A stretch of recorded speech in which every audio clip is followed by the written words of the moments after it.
face that way. You come here and face this way. Now, I speak once, you must hear me 3, 4, 5 times. Because my quality of thinking is always layered. This is a compass for a start. This is a, say after me, this is a what? Compass. You have your east, you have your west, you have your north, and you have your south. So basically we start off with geography. But from geography, I can move over into cosmology. As say, that which is on my left-hand side, these are the grandparents on my mother's side. On my right-hand side, these are the grandparents on my father's side. These are the grandfathers on my mother's side. These are the grandfathers on my father's side. This is a portal. So when I'm doing my ancestral stuff, I have to stand here and call these ones, and call these ones, and call these ones, and call these ones. Are you with me? When you think, therefore, you can also think in benchmarking strategy, where you're asking yourself one question, but before you give an answer, ask question number 1, how are they doing it in the east? How are they doing it in the west? How are they doing it in the north? How are they doing it in the south? What do I mean by that? India and China, America and South Africa, and ultimately Europe. So you always layer your thinking whether I want to move towards cultural stuff, I want to move towards business, I want to move towards economics, I want to move towards business. Now can I have 7 people quickly? Come forward again, 7 people. 7 people. Stand right here. 1, 2, 3, 4, 5, 6, and 7. Excellent. Give me another 3. Give me another 3. 1, 2, 3, 4, 5. Stand right there. 1, 2, 3, 4, 5, 6, 7. Then we have 3 here. Come here. Come here. 1, another 2, another 3. One more. I go. Now I want you to understand the nightmare that goes in my head when I'm asked one question. And I have this multitude of questions that I answer. I'll take you through quickly. I call it the past tense. He looks like the past tense, of course. I'll call it the past tense. I'll call it the present tense. I'll call her the future tense. So any question that you ask me, I benchmark in my head. Is she asking me a historical question? Are they asking me a contemporary question? Are they asking me a future question? And while I am battling with this, I have to answer to the 7 people that are here. Her name will be who, her name will be why, and it will be what, and when, and which, and why, and the last one, and how. So these are the 7 interrogatives. That's your English and grammar coming into action. So you keep your interrogatives in the back of your head. That gives you 7 questions that you must adhere to. You take your 7 questions, you catapult them into 21 questions. You ask 7 questions in the past of the why. You ask 7 questions in the past of the who. Ask 7 questions in the past of the when, and the rest of them. So you take those 7 times this 3, that gives you 21. Then you catapult them to the benchmarking table, where you multiply them now by 4. In the east, why? In the past, why? In the present, why? In the future, who, when, where, what, and etc. And by the time you're done with the 7 over there, plus this one, you have your first 49 questions that you must be dealing with. So to every question that you are asked, you must have 49 other questions that you can ask a question. And after you ask the 49 question, then question the question. Then you're getting to the intention. I'll give you a simple example. A boy walks up to you tonight and say, I love you. To ask and tell the boy why. That's a stupid question. Just be funny for once and say where. Where do you want to love me? And that's a deeper question than the why. The why can be selfish, but the what and the where are giving you a physical address. That gives you a first hashtag.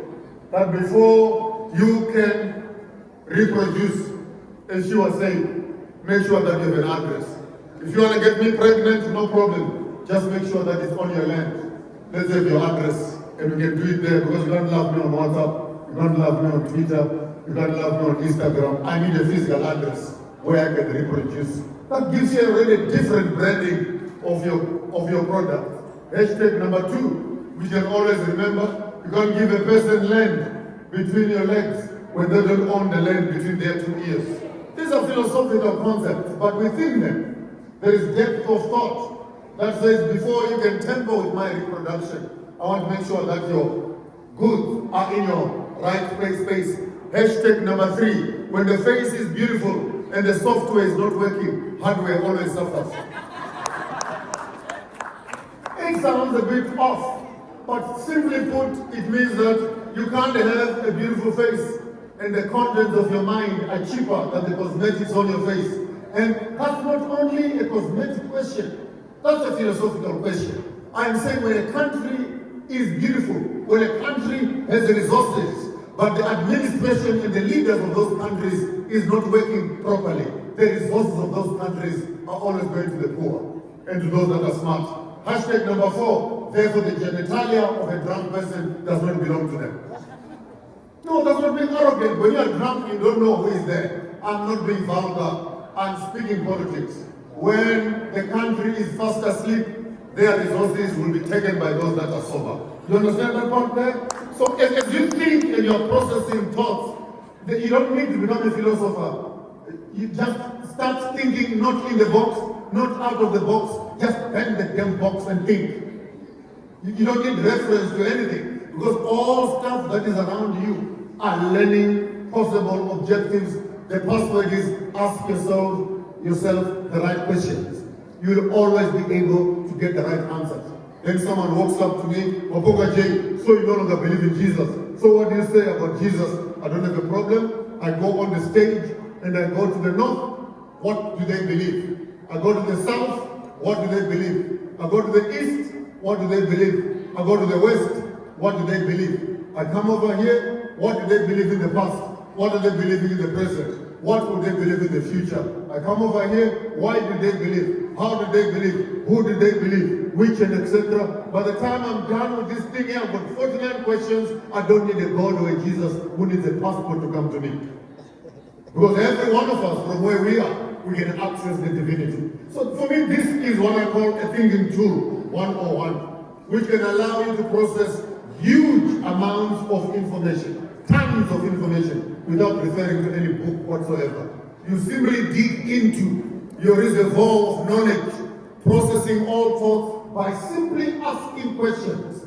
You are able to start putting information in correct clusters in your head. And this, for me, is the best business plan writer you can ever find in the world. Take any idea and put it right there. Where will it work? East, north, west. Where is the technology? Where is the information? Where is the human resource? Where do I get the money? How? When? Where? 7 times later, come here. Who will do the business? Where will we do it? Why are we doing it? And come over here. Is this for the present? Is this for the future? You're already building legacy right here. And without necessarily consulting a business person, by the time you walk to someone to rewrite it for you, the idea has been harvested thoroughly in your mind. Does that make sense? Yep. Then someone says, I want to be like you. Now you know, it's not easy. You're a nightmare. My head is a super highway of questions. When we were young, we believed everything. Now we are old, we question everything. And when we are sober, we question even the question, the intention of the question. I think that's where I can stop for now. Otherwise, I can lecture to you all night. And I hope that this could have been a window of information for someone. Take some time, rewrite this for yourselves when you get back home. Next year when I come, I promise you, I actually have a thinking tool that I have designed. That actually encapsulates this into a tool, a walking stick, where I've calibrated this. Don't worry, it only has a few lines on it. And then I can show you how to read it. I take my stick, I sit in the garden, I pick any idea, and I start walking along that stick and inquiring for myself. And I activate my mind to the whole cosmology of life, to mathematics, to agriculture, to business, and etc. And when you become more intelligent like me one day, on the 7th year, then you can put your governance, you can put your agriculture, you can put your education, economics and business, sports and entertainment, health and technology, ultimately spirituality. And take the same interrogatives, put subjects on them, teach them on the campus, and then ask the concept of time. I give you the last one. Time, when I was young, I was told that time is linear. You start here, you go there, it's year 1, year 2, year 3, 1991, 92, 93, 94, 95. I came to the east, I was told, no, you're wrong. Time is not linear. Time is cyclical. Time is a zodiac. It starts. You know, they go around, your Cancerian, your Paris, your what. I sat down and I inquired, I discovered these people are lying to me. Time is not linear. Because no one has ever seen tomorrow, and yesterday has never left us. I never saw yesterday greeting hands with tomorrow, and they shake hands. No, time is an illusion. And I came up to a conclusion in the corridors of my thinking. Time is not linear, time is not cyclical, time is vertical. We are living in the ever-abundance of the present tense. Yesterday has never left, tomorrow is never coming. We are living in the abundance of the present tense. I stopped being Maponga J. I am being. The participle of life becomes the correct punctuation of existence. You are not yet what you want to be. You are constantly changing. You are growing into. There's no present perfect tense here. There's the I am. You are what? Your story is not yet concluded. Shut up a little bit. Say, I am being. I am trying to. I am moving toward. And in the midst of that development, then learning becomes a preoccupation of the intelligent. With those few words, this is how I want you to think. This is how I want you to feel. This is how I want you to do. I thank you. Put your hands together for yourselves. Put your hands together.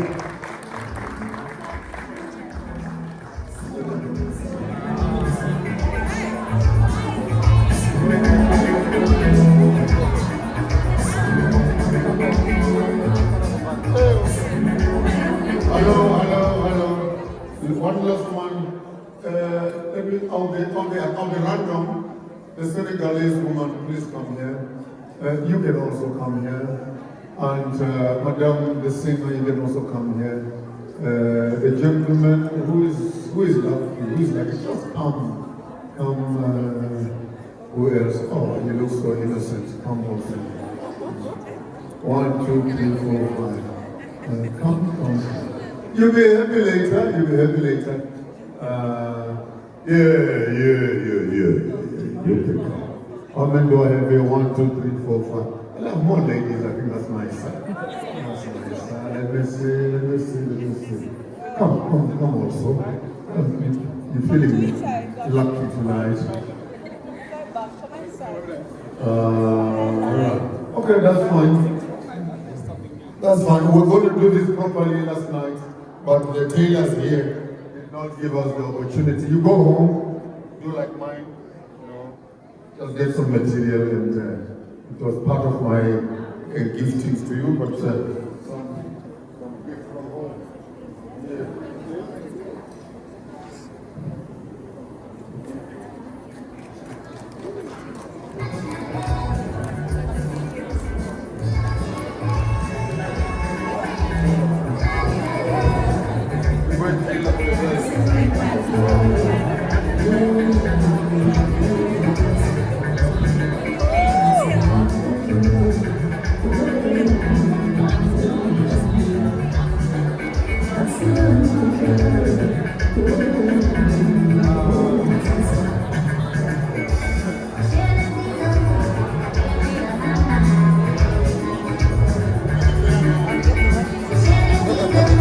Thank you very much.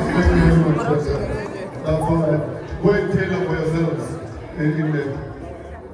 Okay, they want the picture together.